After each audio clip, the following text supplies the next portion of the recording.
మన రాయదుర్గంలో ఇంత మంచి స్విమ్మింగ్ పూల్ ఉందని నాకు ఇప్పుడే తెలిసిందండి. వెంటనే ఈ రీల్ సేవ్ చేసుకోండి, లేకపోతే మర్చిపోతారు. ఈ సమ్మర్లో మీ పిల్లలతో కలిసి ఎంజాయ్ చేయాలనుకుంటున్నారా? సో అలాగైతే మీరు అందరు ఇక్కడికి వచ్చేయచ్చు. చూడండి పిల్లలు ఎంత చక్కగా స్విమ్ చేస్తున్నారు, దీంట్లో ఎట్లా పడితే అట్లా ఎగిరేస్తున్నారు. సో మీరు కూడా ఇలాగే జంప్ చేయాలా, ఇలాగే స్విమ్మింగ్ నేర్చుకోవాలా అని అనుకుంటే సో ఖచ్చితంగా ఇక్కడికైతే రావాల్సిందే. సో అడ్రస్ మొత్తం లాస్ట్లో మీకు మెన్షన్ చేస్తాను. First of all swimming pool చూడండి ఏ విధంగా ఉందో. ఇక్కడ 2 స్పెషాలిటీస్ కూడా ఉన్నాయి. చిన్నపిల్లలకి ఒక సైడు, మరి పెద్దవాళ్ళకి ఒక సైడు ఉంది. చిన్నపిల్లలకి కూడా వీరు అన్ని రకాల సౌకర్యాలు కూడా వీళ్ళు అందిస్తున్నారు. సో మనం ఇప్పుడు ఓనర్తో కూడా మాట్లాడి ఏమేమి ఫెసిలిటీస్ ఉన్నాయో ఒకసారి అడిగి తెలుసుకుందామండి. ఈ రాయదుర్గం పక్కన ఈ చుట్టుపక్కల కొంచెం పిల్లలందరూ స్విమ్మింగ్ నేర్చుకోవాలా, ఈత ఆడి ఎవరికేం కాకూడదు ఉండకూడదు అని ఇక్కడ కొత్తగా మనం ఇప్పుడు చేసాము. మీ ఊర్లో అంతా చెప్తే ఇక్కడ బాయిల్లో పోయి ప్రాణాపాయ స్థితులు కాకుండా ఇక్కడికి వచ్చి సేఫ్గా ఆడి వెళ్ళాలని.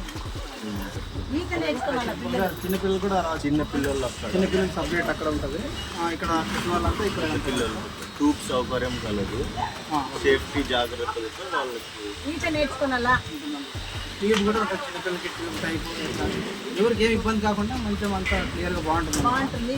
రాయదుర్గం చుట్టుపక్కల ఉన్న పరిసరాల్లో ఎవరైనా వెళ్ళేటంటే ఈత నేర్చుకున్న చిన్నపిల్లలు కానీ పెద్దలు కానీ ఎవరైనా ఆసక్తికరంగా ఉంటే మాత్రం ఇక్కడ వచ్చి విజిట్ చేయొచ్చు. చాలా ఫెసిలిటీస్ కూడా దగ్గర అవైలబుల్ ఉన్నాయి, మీరు బాగా ట్రై చేయొచ్చు అనమాట.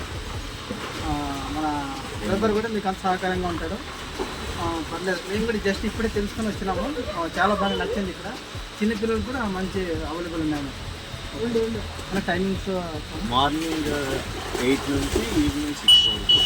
బర్త్డే పార్టీలు అట్లా ఏమైనా చేసుకోవాలనుకున్నా నైట్ టైం లైట్స్ ఉన్నాయి, ఫోకస్ లైట్స్. మీరు ఇక్కడికి వచ్చి పార్టీ చేసుకొని వెళ్ళే అవకాశం ఉంది. సో ఇన్ని రకాల ఫెసిలిటీస్ ఉన్నప్పుడు మీరు ఖచ్చితంగా విజిట్ చేయాల్సిందే. సో తొందరగా ఈ రాయదుర్గం పట్టణంలోనికి ఇక్కడికి వచ్చేయండి. సో స్టార్టింగ్ ఎంట్రన్స్ మాత్రం ఈ విధంగా అయితే ఉంటుందండి. సో ఇప్పుడైతే అడ్రస్ నోట్ చేసుకోండి. సో ఇది మెయిన్ రోడ్డు. ఇక్కడ వైపు వెళ్తే బళ్ళారి రోడ్డు వస్తుంది, ఇక్కడ వైపు వెళ్తే రాయదుర్గంలోకి వెళ్ళిపోవచ్చు మనం. 2 కిలోమీటర్స్ ఉంటుంది. సో ఇక్కడ సైడ్ రైట్ సైడ్ చూస్తే ఇక్కడ పైన ఇట్లా ఈ విధంగా ఉంటుంది. సో ఇట్లా ఒక 1 కిలోమీటర్ వెళ్ళిపోతే మీకు వచ్చేస్తామన్నమాట. అటు సైడ్ రాయదుర్గం, ఇటు సైడ్ బళ్ళారి రోడ్డు, మధ్యలో ఈ విధంగా ఉంటుంది బోర్డు మీకు. సో పక్కనే ఇంత పెద్ద బిల్డింగ్ కూడా ఉంటుందన్నమాట. సో ఇట్లా ముందరికి వస్తే ఈ ఆపోజిట్ రైట్ సైడ్ ఒక నవోదయ పార్క్ కూడా ఉంటుంది. So tata, bye bye, subscribe.